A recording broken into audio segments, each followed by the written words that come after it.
En este vídeo voy a realizar un sencillo y rápido análisis de las bases históricas y geopolíticas de la actual guerra entre Rusia y Ucrania, que intenta dar un poco de nitidez a un complejo problema que lleva años larvándose.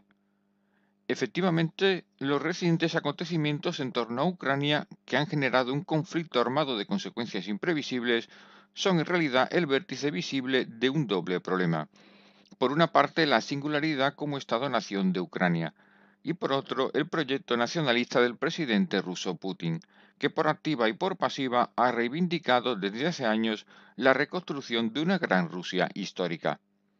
Respecto al primer elemento, Ucrania como nación independiente tiene una historia realmente escueta. Exceptuando el periodo de guerra civil durante el proceso revolucionario ruso entre 1919 y el 21, en donde se declaró unilateralmente independiente, Ucrania nunca ha existido como Estado-nación, tal y como es entendido por Occidente en el siglo XIX, que es cuando se desarrolla, incluso jurídicamente, el concepto de Estado, aunando elementos culturales, institucionales e históricos del pasado.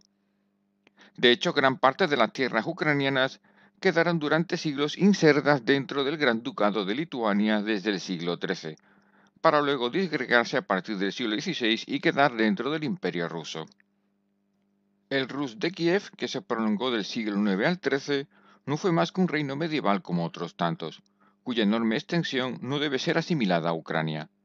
Tanto el Principado de Moscú primero como el Zarato de Rusia después, entre los siglos XVI y XVIII, incluyeron territorios ucranianos, y el Imperio ruso, creado formalmente por Pedro el Grande en 1721, incluyó toda la área de Ucrania.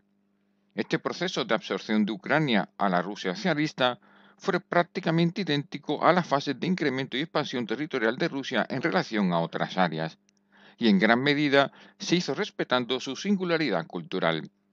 Si bien es cierto que sufrió un proceso de rusificación entre finales del siglo XVIII y durante el XIX, similar al que sufrió Polonia, no es menos cierto que la élite ucraniana lo acogió con beneplácito porque tuvieron los mismos privilegios que los grandes terratenientes de otros territorios. Con ello no quiero decir que Ucrania no merezca una plena independencia, porque al fin y al cabo el Imperio ruso es un constructo artificial conformado por decenas de singularidades culturales e históricas, que según los parámetros actuales conllevan el germen de un Estado-nación. No obstante, aplicar este principio a Ucrania obligaría a aplicarlo también a las repúblicas caucásicas, como Georgia, que o bien están técnicamente en guerra con Moscú en la actualidad, o bien aspiran a la plena autonomía. Por este motivo, y aunque no se habla de ello, en el fondo la respuesta de Moscú desde hace años respecto a Ucrania, como la ocupación de Crimea en 2014, está íntimamente ligada a la no aceptación de la singularidad política autónoma de este enorme territorio. Y ese rechazo es a su vez la confirmación de la débil idea de una Ucrania independiente. Paralelamente, el apoyo de sectores del pueblo ucraniano a una posible unión con Rusia, o al menos inclusión a nivel federativo como durante la etapa de la URSS, es mucho mayor de lo que se piensa. Y al contrario de lo que quieren hacer creer determinados medios, ese apoyo es tanto ideológicamente heterogéneo, sectores comunistas pero también derechistas, como firmemente anclado transversalmente en toda Ucrania. Por ejemplo, en las elecciones legislativas de 2019, los dos principales partidos prorrusos obtuvieron un 48% de votos en la disputada región del Donetsk, frente al 27% del partido presidencial. Estimaciones recientes indican que casi el 25% de los ucranianos no verían con malos ojos una unión con Rusia, máxime teniendo en cuenta la historia política reciente del país. La tergiversada versión de Occidente, auspiciada por intereses geopolíticos, de que ese apoyo prorruso está pagado por el Kremlin es sencillamente desconocer el pasado reciente de Rusia antes e inmediatamente después de la creación de la URSS en 1918. Porque, aunque efectivamente Putin apoya a los sectores prorrusos del Donbass, hay que tener en cuenta que en aquellas regiones la mayoría rusa es muy importante. Naturalmente, la brutal hambruna que sufrió Ucrania a principios de la década de 1930 y que provocó la muerte de millones de ucranianos a causa de la colectivización ordenada por Stalin, es motivo también de enemistad y rechazo de amplios sectores de Ucrania a vincularse de nuevo con Rusia. Esta atroz represión fue causa a su vez de que durante la Segunda Guerra Mundial una gran parte de la población ucraniana viera la invasión de Hitler en 1941 como una liberación, para posteriormente desengañarse ante una persecución alemana al menos tan brutal y sanguinaria como la del régimen stalinista. Por otra parte, más allá de estas cuestiones históricas, la geopolítica juega un papel fundamental. Ucrania cometió el error en 1991, tras la desintegración de la Unión Soviética, de deshacerse de su arsenal nuclear, principalmente por motivos económicos. Después de aquello, su historia como nación independiente ha estado salpicada por una corrupción brutal de la que no se ha librado ningún presidente. No obstante, la presidencia de Viktor Yanukovych entre 2010 y 2014, abiertamente prorruso y que tuvo que huir a Moscú en 2014 en medio de protestas en toda Ucrania, marcó su momento culminante. Yanukovych no solo saqueó los recursos del país poniéndolos a disposición de la cleptocracia, sino que giró los intereses de Ucrania en relación a los deseos de Putin. Fue durante su mandato cuando Ucrania, bajo presión de Moscú, se negó a firmar el acuerdo de asociación entre Ucrania y la Unión Europea, que fue negociado previamente por el presidente ucraniano Yukashenko, cuyo mandato de 2005 a 2010 fue el inicio del acercamiento de Ucrania a Occidente en busca de una integración política y económica.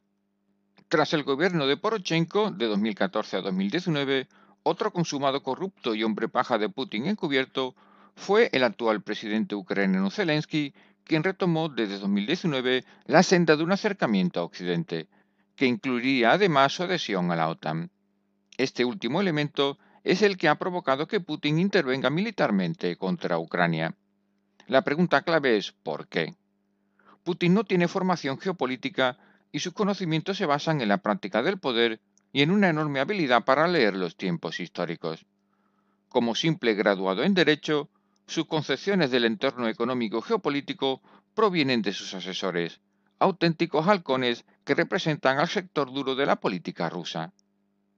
Dos de ellos han ejercido una enorme influencia en su proyecto nacionalista de reconstrucción de la Gran Rusia. Uno es Alexander Dugin, geopolítico de la escuela de Mackinder, abierto defensor de la guerra y que defiende que el principal impedimento para el renacimiento ruso es la propia existencia del Estado de Ucrania. Relacionado con la extrema derecha europea, es uno de los asesores del actual jefe del Servicio de Inteligencia Exterior, el antiguo KGB. El otro pensador influyente es Vladimir Yakunin, quien creó un lobby en 2015 en el Kremlin defendiendo una geopolítica continental rusa para oponerse a la superioridad naval anglosajona. Según él, el mundo anglosajón es una conspiración de valores aberrantes de Occidente frente a la tradición ruso-eslava. Las nociones de estos asesores de Putin confluyen en la recuperación de la geopolítica de Mackinder, quien argumentaba a principios del siglo XX que existe lo que denominaba la isla mundo, con 6 regiones independientes, cuyo centro era el Heartland, o Euroasia, también denominado pivote del mundo, que coincide exactamente con el espacio ocupado por Rusia. Mackinder escribió: quien controle Europa del Este dominará el pivote del mundo. Quien controle el pivote del mundo dominará la isla mundo. Quien domine la isla mundo dominará el mundo. Pues bien, Putin ha creído firmemente estas teorías, que coinciden además con la antigua gloria y poder de la Unión Soviética. Desde 2012, Moscú ha creado la Unión Euroasiática, integrada hoy por Rusia, Bielorrusia y Kazajistán. Una simple mirada al mapa muestra que una parte fundamental de este proyecto es Ucrania, lo que a su vez explica por qué Moscú ofreció en 2012 al presidente ucraniano Yanukovych un 30% de rebaja en el precio del gas a cambio de no mirar hacia Occidente e ingresar en esta unión. Sin embargo, la huida de este presidente en 2014 fue lo que dio pie a Putin a sus dos movimientos más agresivos para completar por la fuerza su proyecto geopolítico nacionalista. Uno fue la ocupación de Crimea ese año, que si bien estaba integrada en Ucrania, nunca fue territorio ucraniano históricamente. De hecho, Crimea formaba parte de Rusia desde 1854, cuando se la arrebataron a los turcos, y solo quedó dentro del ámbito ucraniano por acuerdos durante el periodo soviético. No obstante, Hay que recordar que en 1997 Ucrania alquiló la base naval de Sebastopol a Rusia hasta 2017 y este arrendamiento fue aumentado en 2010 hasta 2042 por el entonces presidente ruso Medvedev, otro hombre de paja de Putin y el prorruso Yanukovych. Si bien esta anexión de Ucrania tiene bases históricas, el segundo movimiento no. Este fue el inicio desde el mismo 2014 de la guerra en el Donbass, que es al mismo tiempo la parte de Ucrania con mayor población rusa y donde se encuentra el 60% de la producción industrial ucraniana, vinculada fundamentalmente al carbón y acero. Aunque sabemos que la mayoría étnicamente rusa es muy importante en esta región, el apoyo de Putin a las milicias independentistas busca en el fondo una plena anexión a Rusia debido a sus recursos naturales, especialmente carbón y hierro. En un mundo en donde los recursos estratégicos son esenciales, anexionarse esta franja, rica en titanio, es tanto fortalecer a Rusia como debilitar a Ucrania. Sin embargo, esta jugada es de alto riesgo, porque ha forzado al actual presidente ucraniano a buscar el salvavidas de Occidente, incrementando sus peticiones de ingreso en la Unión Europea y de paso en su paraguas protector, la OTAN. Este movimiento de Zelensky en dirección a Occidente es el que ha acelerado la respuesta militar de Putin. Hasta 2015, Rusia era el principal socio comercial de Ucrania, pero a partir de esa fecha, Ucrania ha vinculado su economía claramente hacia la Unión Europea. Desde 2017, un 40% de las exportaciones de este país van hacia Occidente y solo un 9% a Rusia. Aunque el principal socio comercial de Rusia es China, no puede permitir que Ucrania vincule su economía a Occidente, máxime cuando una parte sustancial del gas que aporta Rusia a Europa pasa por su territorio. En esta coyuntura macroeconómica, Putin entiende que una occidentalización de la economía ucraniana la desplazaría del influjo ruso y, por tanto, de su esfera de influencia. Y lo que es más importante, una Ucrania en la Unión Europea la vincularía a su vez a su escudo de protección militar, es decir, la OTAN. Este es el elemento clave. Una OTAN liderada por Estados Unidos garantiza protección militar y extendería de facto las fronteras geopolíticas de Occidente a menos de 400 kilómetros de Moscú, consolidando no solo la independencia de Ucrania, sino también potenciales amenazas. No es ningún secreto que Estados Unidos suele incluir bases militares propias en los países aliados, lo que sería tanto como permitir el despliegue norteamericano cerca de Moscú. En cierta forma, la violenta reacción de Putin es similar a la crisis de los misiles cubanos en octubre de 1962, cuando Estados Unidos se opuso con un bloqueo y una amenaza real de intervención militar si la URSS desplegaba misiles a menos de 100 kilómetros de las costas de Estados Unidos. Por supuesto, no estoy justificando la intervención militar de Putin, que desde la óptica del derecho internacional es inadmisible y socava los principios de seguridad colectiva insertos en la ONU, que firmó también la URSS y su continuadora natural Rusia. Pero la respuesta militar de Putin obedece a la firme convicción de que su área de influencia geopolítica está amenazada por Occidente, lo mismo que su proyecto de recuperar la grandeza de la antigua Unión Soviética. Y desde esta óptica, mientras Putin considere que esta es una línea roja inadmisible para mantener su proyecto nacionalista, es difícil que el conflicto llegue a una conclusión razonable para ambas partes. Es por ello que Putin acepta como mal menor el retorno a un mundo bipolar o tripolar junto a China, ya que en este escenario las áreas de influencia geopolítica son más nítidas para cada bando y por consiguiente menos probable que se crucen ante una amenaza de una escalada peligrosa e incluso un conflicto nuclear.